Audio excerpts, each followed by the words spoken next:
Hello and welcome. Thanks to a request, we have a good fight to go through today. Unohana, a caring mother figure going up against Tatsumaki, a sassy little child. We will look at their respective abilities and consider their win conditions to know who'll come out the victor. The Tornado of Terror has a number of abilities aside from the usual psychic shenanigans and tornado creation that aren't usually being talked about, like limited healing, and her psychic abilities can be used to bypass most defenses through durability negation. Her range is also extremely impressive, as even in the Season 1 of the series she could call in meteors from space at an impressive pace.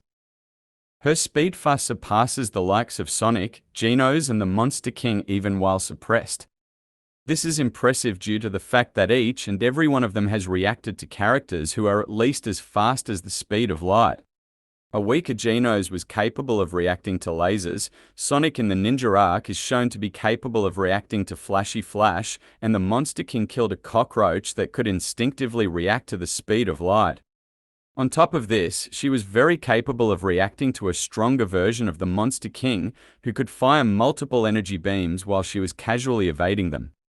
What's more absurd about her speed is the fact that she has yet to show us the upper limits of it. For now, we have to settle with the feats she has performed, which should mean she's at least faster than light. And if we want to put her in the tier of Platinum Sperm and Flashy Flash at her prime, we can assume she can go as high as being over 10 times the speed of light, meaning she's faster than light plus.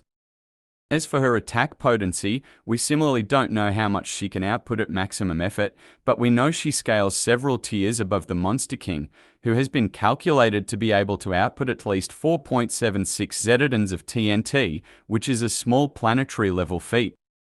A stronger version of the Monster King, who was fused with Psychos and blessed by God, imagined itself to be capable of fusing with the entire Earth, which could be interpreted to mean it's able to exert planetary levels of attack potency. And yet Tatsumaki was more than capable of handling her beams that could casually cut continental-sized chunks off the planet. Using a scaling chain, we can agree she should be at least capable of exerting small planetary levels of attack potency even while suppressed, and with some effort she should be further into the planetary tiers. But we don't know how far she can exert herself at her best without assuming too much. Now on to Unohana. Unohana is a Shinigami and a captain of the 4th Company. She's called the greatest healer in Soul Society. Her healing has been shown to be more than effective in dealing with fatal injuries, like when she was capable of healing someone who was bisected in half, and when she also healed herself from a fatal injury. In the 1000-year Blood War arc, she performed even superior healing capabilities against Zaraki when she killed, revived and healed him for 3 days straight without being fatigued. Being a Shinigami, her abilities can bypass any and all conventional defenses, but in the spirit of the fight, we will naturally have to equalize the versus, so it will depend on the difference in raw stats such as offense, speed, etc. to determine the winner. A weaker version than Soul Society arc Kurosaki has been calculated to be sub-relativistic due to reacting to a Zero, which are said to be spiritual light. Even the likes of Yuryu in Soul Society could move so fast that he could leave his shadow behind, which has been calculated to be relativistic. Several lieutenants were capable of reacting to the negation, which has also been calculated to be between relativistic and as fast as light, seeing as it is stated to be a beam of light. Hence, an Unohana in base should be capable of casually reacting to light-based attacks, seeing as she's a captain. The best speed feat performed in Bleach by a non-top tier is one that was done by human Kurosaki while he was possessed by Kon when he kicked a pebble to a distant galaxy in an instant. For perspective, the closest galaxy to our own is about 2 million light-years away, and the furthest galaxies are usually billions of light-years away. Ignoring that feat, we know an Unohana in base scales way above Muken Zaraki, who in a weaker state was capable of fighting as a Shiro, an omnipresent character, which should mean they should both have at least trans-universal reaction speed. If we don't take the novels to be canon and also ignore the omnipresent as a Shiro, we should still agree both Unohana and Muken Zaraki should still scale to fake Yhwach, whom we know is at least faster than light, and with her Bankai she should at least get upgraded by a factor of at least 10 times. Even as far back as in the earlier arcs like Soul Society base, and Unohana was calculated to be far above the speed of light. Her speed in base can be interpreted to be between faster than light to even massively faster than light using a scaling chain from weaker characters from the manga, or it can be interpreted to be at least transuniversal while using the novels. As for her attack potency, she should scale above the likes of Muken Zaraki, who was strong enough to cut through space in the novels and had more spiritual pressure than the Sokyoku, an object that could destroy the entire Soul Society, which has been calculated to be between dwarf star levels of AP to high universal levels of AP, depending on how big you believe the Soul Society is. Soul Society is alluded to be as large as the living world, which could mean Earth or the universe. It has also been shown to house several stars, plus a realm that's stated to be infinite by Unohana herself. Even if we ignore the novels, we know Unohana should at least be relative to Gremi, who was able to create several stars and galaxies, since she was able to kill Muken Zaraki a couple of times without his eye patch, while Gremi self-admitted to be inferior to Zaraki with an eye patch on. Her attack potency and base can be interpreted to be between multi-galaxy level if we only use the manga to at least high universal if we use the novels where she scales above the Sokyoku, which can destroy the entire Soul Society.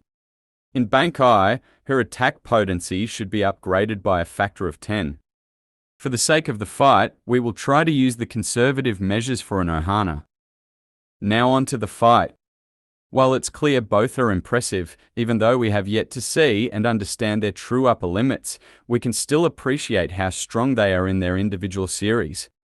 For now, Unohana has a clear advantage when it comes to abilities, as her healing is immensely superior to Tatsumaki's own healing. Even their methods of bypassing each other's durability favors Unohana since she's a Shinigami and all her attacks affect the soul directly, though I promise to ignore this unless there is a difference in their attack potency and speed. Which, unfortunately for Tatsumaki, exists, as Unohana's conservative attack potency level is still in the ranges of multigalactic, while Tatsumaki's is within the ranges of planetary. Even if we use statements from the author that links Tatsumaki with Mob, and we assume Mob was able to destroy Mogami's dimension, she'll still be planetary level at best, which is nowhere near base Unohana.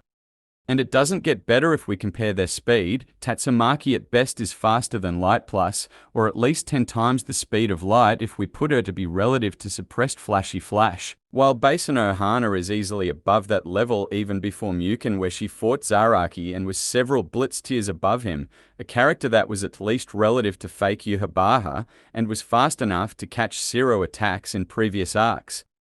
The only way for Tatsumaki to win this fight is by utilizing her win conditions, which is instantly use her psychic abilities to twist every organ in Unohana's body. But unfortunately for her, Unohana is quite adept in healing fatal wounds.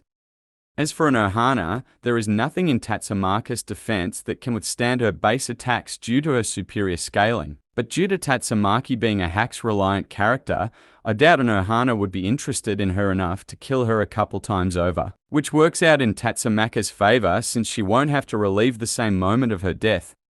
To conclude, this is a stomp in favor of the Shinigami, and she won't need her Bankai to win the fight. Since the ninja arc is still ongoing, the Blast vs Yamamurutu fight might take a while. If you enjoyed your time here and would love to see more, please like, subscribe, comment and share the video to your friends to help support the channel as we're on our way to 1,000 subscribers. I would like to also thank the person who requested the fight and to everyone who stuck till the end. I appreciate you. If you want me to do another matchup, you can submit your request down in the comment section with the codename Void followed with your request. If I reply to you, I'll mostly be doing it.